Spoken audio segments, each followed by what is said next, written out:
Главарь банды байкеров-хулиганов по имени Дэнни был человеком, которому казалось, что мир обязан кланяться перед его кожаной курткой и грохотом мотора. Он возглавлял десяток таких же бродяг, которые привыкли шляться по окраинам города, распугивая прохожих и громко смеясь над чужими проблемами.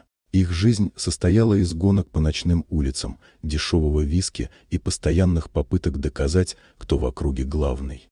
В тот знойный летний полдень они мчались по пустынной дороге за городом, когда Дэнни заметил у обочины большую собаку, мирно лежащую в тени деревьев. Пес выглядел ухоженным, с крепкой грудью и спокойным, почти человеческим взглядом.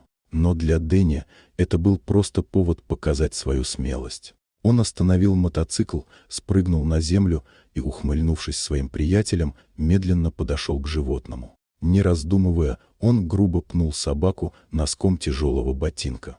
Пес вскочил, но не зарычал. Его взгляд оставался спокойным, даже слишком спокойным. И в этот момент раздались шаги. Из-за поворота дороги, как будто возникнув из воздуха, появился мужчина в ковбойской шляпе. Его походка была неторопливой, но в каждом движении чувствовалась сила. Это был Чак Норрис-человек, о котором Дэнни слышал легенды, но считал их выдумкой.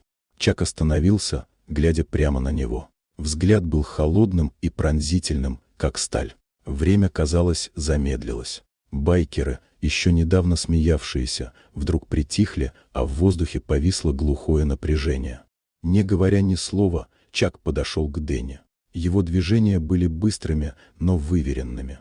Одним ловким приемом он сбил с наглого главаря всю самоуверенность. Резкий разворот, точный удар, и Дэнни оказался на земле, не понимая, что произошло. В ушах звенело, а в груди поднималась волна осознания: он только что перешел дорогу человеку, которому лучше не мешать.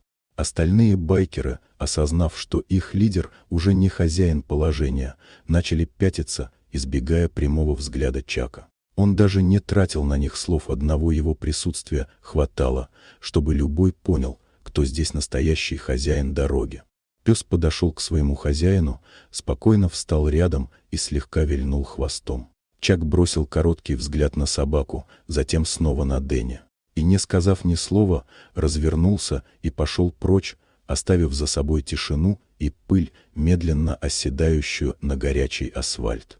Дэнни лежал, глядя в голубое небо, и понимал, что этот день он запомнит надолго. Если вам понравилась эта история, поставьте лайк и подпишитесь, впереди еще много удивительных рассказов.